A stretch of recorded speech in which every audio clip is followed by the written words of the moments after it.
Olá, irmãos. Olá, amigos. Mantenhamos a paz conosco e levemo-la àqueles com quem estivermos. Que assim seja. Continuando nossas apresentações sobre as bem-aventuranças trazidas a nós por Jesus no Sermão da Montanha, falaremos agora sobre o que consta de Mateus, capítulo 5, versículo 9. Bem-aventurados os pacificadores, porque serão chamados filhos de Deus. Vamos considerar, primeiramente, que Jesus nos apresentou como o maior dos mandamentos amar a Deus acima de qualquer coisa, com todas as nossas possibilidades, e ao próximo como a nós mesmos. Ainda completou que nisso está o resumo de toda a lei de Deus e de tudo aquilo que os profetas nos adiantaram. Amar a Deus e ao próximo como a nós mesmos é uma coisa que dificilmente nós conseguimos cumprir integralmente no estágio em que estamos de aperfeiçoamento, ainda aqui pela Terra. A Terra está em transição para um mundo melhor, mas por enquanto estamos aqui. Aliás, numa outra bem-aventurança, Jesus nos falou dos pacíficos, né? Os mansos e pacíficos que herdarão a terra. Tem a ver com isso aqui. Só que desta vez ele nos fala que os pacificadores são aqueles que levam a paz, fazem a paz. Serão chamados filhos de Deus. A grande maioria de nós não se livrou ainda do egoísmo e do orgulho. Defeitos, vícios, que fazem com que nossas ações sejam sempre direcionadas a nós mesmos, pensando em nós, dirigidas para os nossos próprios interesses, vontades e caprichos, nossos interesses, nossas vontades e nossos caprichos. E temos uma teimosia em persistir, não admitindo estarmos em erro quando assim procedemos. Nós pensamos, antes de tudo, em nós. Por isso, nós alimentamos antagonismos e uma prevenção em relação àqueles com quem convivemos, seja na família, seja no trabalho, ou no convívio social, nos demais relacionamentos desse convívio social, né? Jamais valorizamos os méritos e conquistas do nosso próximo, porque nossa vaidade não admite que outro tenha o que nós temos, ou que outro tenha o que não temos, não conseguimos ainda.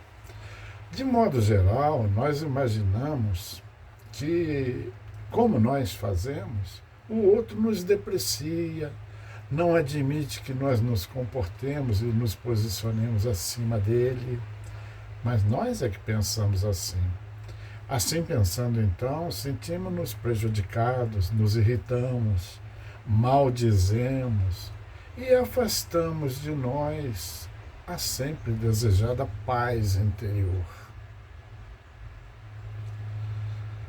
Não conseguindo ainda eliminar, principalmente esses dois terríveis vícios, egoísmo e orgulho, nós não percebemos que não estamos procedendo conforme a filosofia religiosa que nós mesmos dizemos abraçar, porque todas elas, as filosofias cristãs principalmente, falam disso.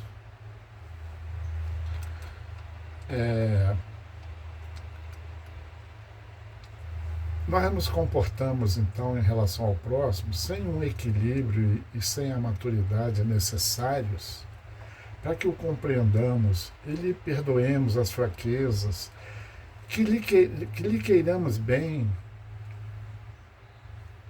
com isso afastando de nós a paz interior que nos felicitaria. Porque nunca estamos em paz, estamos numa verdadeira guerra com o próximo. Não? Esquecemos-nos de que, pela lei de amor, devemos fazer ao outro aquilo que esperamos que nos seja feito. Esquecemos-nos e nos distanciamos do que Jesus ensinou. E nos dizemos cristãos, Jesus Cristo. Assim procedendo, estamos mostrando que é como se travássemos contínuas batalhas numa guerra íntima, em que nós estamos sempre em guarda contra possíveis ataques desse que consideramos inimigo nosso, que é o nosso próximo e sempre pronto para um revide contra ele, conforme que ele nos faça.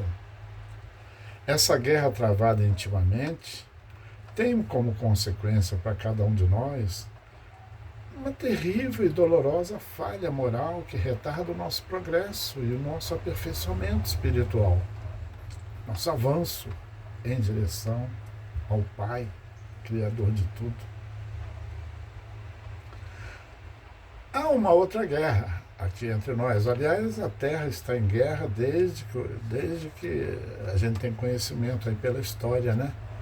Aquela guerra entre povos e nações, causada também pelo egoísmo e pelo orgulho dos que dirigem os povos, as tribos, as massas, aqueles chefes e representantes de povos e nações que se envolvem nesses conflitos com a utilização de instrumentos e armas, instrumentos bélicos, causadores de grandes destruições, danos, perdas materiais, sofrimentos e dores morais, como também sérios e terríveis prejuízos psíquicos e morais,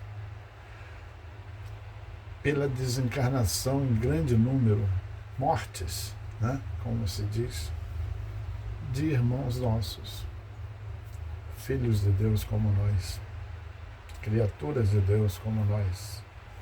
Nessas guerras, estou dizendo as guerras não íntimas, essas guerras entre nações, entre povos.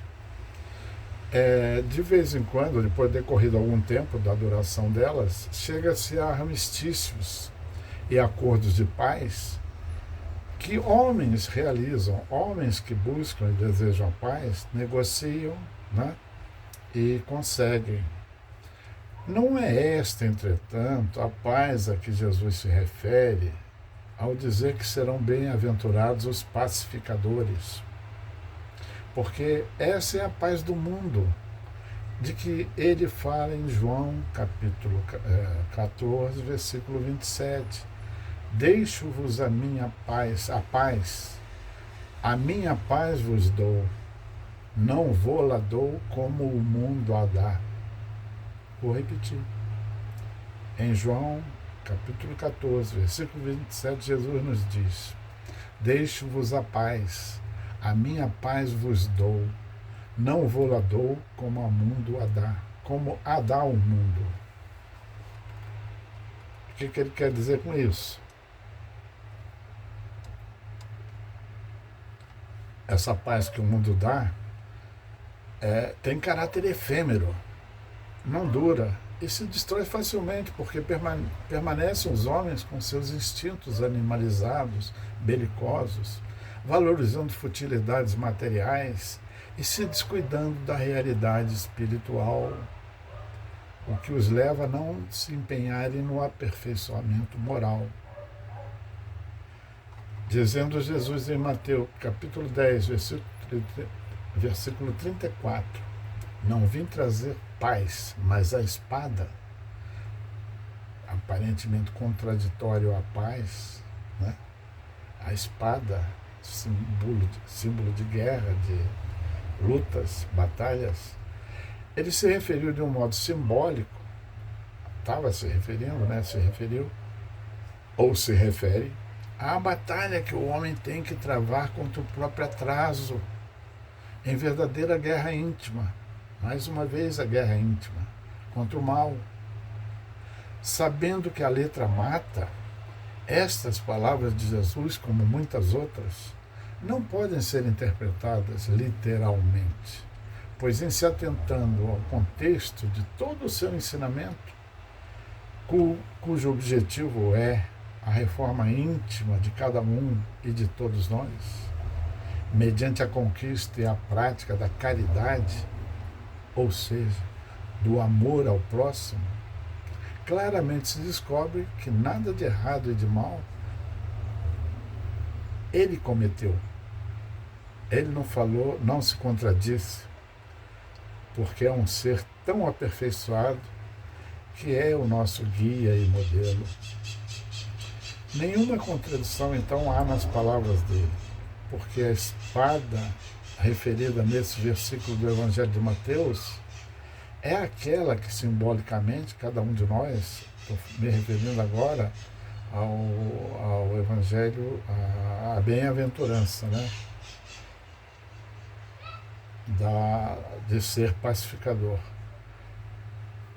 Então, não havendo essa contradição no que Jesus fala, no que ele nos fala no Sermão do Monte, essa espada é aquela que simbolicamente cada um de nós deve empunhar nessa batalha que travamos em todos os atos da nossa existência, quando devidamente esclarecidos estamos lutando contra, por exemplo, a prepotência, o ódio, a tirania, a ignorância, o azedume, em qualquer que seja a situação, a conduta indisciplinada, a prática orgulhosa, trocando tudo isso na luta travada por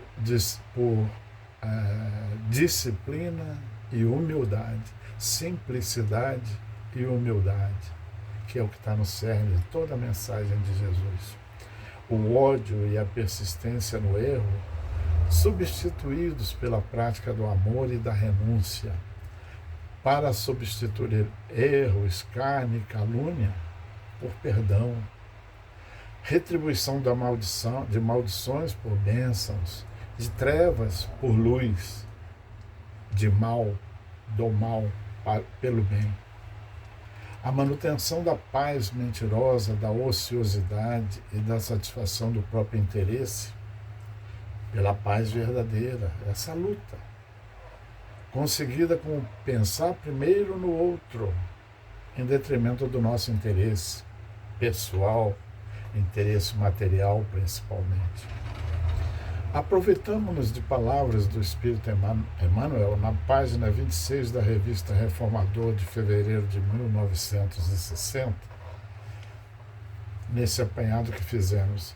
A pacificação ensinada por Jesus é aquela em que o homem, diante dos cenários de sua luta interior, no sentido de que se aperfeiçoe e lhe apresente, mantenha sempre a serenidade, ore, desculpe, caso seja ferido, sirva se alguém o caluniar, entenda quem o menospreza, silencie quando alguém o enraivece, valha-se do perdão e do trabalho, da compreensão e da humildade, como vozes inarticuladas de sua defesa.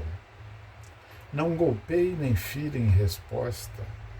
Não cometa a loucura de responder com violência à violência. Não erga o braço para bater, nem fale para humilhar. Cale e espere, ajudando sempre, diante de toda e qualquer perturbação. Entenda que censura gera clima amargo, como fel. Não mostre azedume para não piorar. Pacifique, seja qual for a ofensa e onde quer que esteja. Irmãos, amigos, precisamos compreender que a paz do mundo, dom de Deus, precisa ser iniciada a partir de cada um de nós. Procedendo assim, é que seremos os pacificadores bem-aventurados que serão chamados filhos de Deus, que Ele nos trouxe na bem-aventurança, falada, trazida para nós lá no monte, na montanha, como a dos que nos acompanham na jornada para o futuro de aperfeiçoamento, da criação de Deus, espíritos e mundos. Quero dizer o seguinte, não só a nossa paz interior, mas também aquela dos que nos acompanham na jornada para o futuro de aperfeiçoamento, na criação divina. Tanto nós espíritos, quanto os outros espíritos da mesma forma, como também os mundos materiais da casa do Pai.